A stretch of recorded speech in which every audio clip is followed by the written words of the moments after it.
మరో breaking news చూద్దాం. ఓ పాడుపడ్డ ఇంట్లో దుండగులు పెద్ద పెద్ద గుంతలు తవ్వి అందులో నిమ్మకాయలు, పసుపు, కుంకుమతో క్షుద్ర పూజలు నిర్వహించారు. ఈ క్రమంలో ఆ పాడుపడ్డ ఇంట్లో నుండి వచ్చిన శబ్దాలను విని స్థానిక గ్రామస్తులు భయాందోళనలకు గురవుతూ స్థానిక పోలీసులకు సమాచారం ఇచ్చారు. దాంతో ఘటనా స్థలానికి చేరుకున్న పోలీసులు 5గురిని అదుపులోకి తీసుకుని విచారిస్తున్నారు.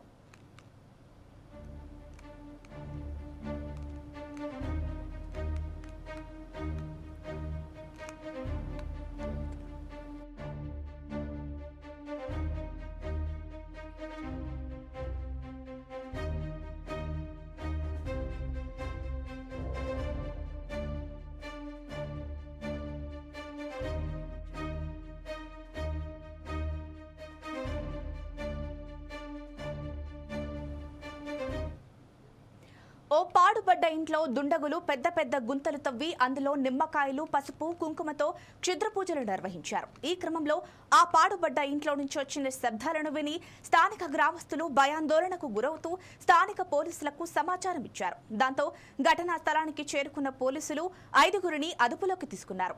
దీనికి సంబంధించి మరింత సమాచారం మా 4 Sides టీవీ ప్రతినిధి సైదులు అందిస్తారు. చెప్పండి సైదులు, అక్కడ పరిస్థితి ఎలా ఉంది? ఝాన్సీ, గత రాత్రి సూర్యాపేట జిల్లాలో క్షుద్ర పూజలు కలహలం రేపుతున్నాయని చెప్పుకోవచ్చు.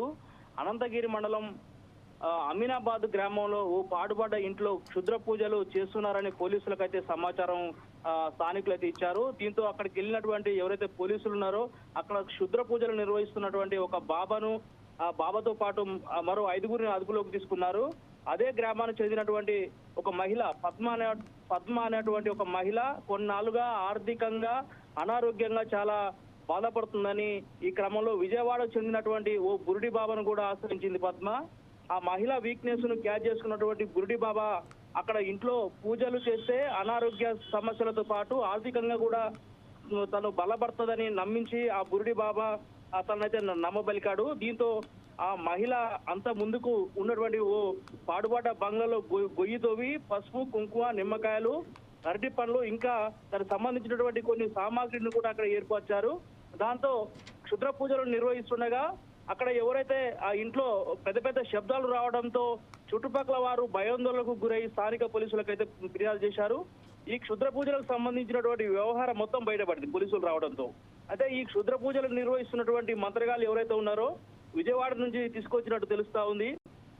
అయితే ఈ పద్మ దగ్గర ఎవరైతే ఈ బురుడి బాబా ఎవరైతే ఉందో 50,000 రూపాయలు ఫీజుగా తీసుకొని ఈ బాబా పూజలు నిర్వహిస్తున్నట్టు తెలుస్తా ఉంది. అయితే ఈ పూజలు క్షుద్ర పూజల దగ్గర 5గురితో పాటు మరో మైనర్ బాలిక 13 ఏళ్ల మైనర్ బాలిక కూడా అక్కడ క్షుద్ర పూజల్లో ఉంది. అయితే దీనికి సంబంధించి పోలీసులు మైనర్ బాలికని ఈ క్షుద్ర పూజల్లో వాడుకోవడానికి తీసుకొచ్చారా లేకపోతే తనను బలి చేయడానికి తీసుకొచ్చారనే విచారణ అయితే చేస్తా ఉన్నారు. దీనికి సంబంధించి పోలీసులు ఇప్పటికే విచారణలో వాళ్ళని అదుపులోకి తీసుకున్నటువంటి పరిస్థితి కనిపిస్తా ఉంది. ఇది ఇక్కడ మొత్తానికైతే చూసుకున్నట్టయితే పోలీసులు వీళ్ళని అదుపులోకి తీసుకొని విచారిస్తున్న పరిస్థితి కనిపిస్తుంది. Jhansi, thank you for the update Saithulu.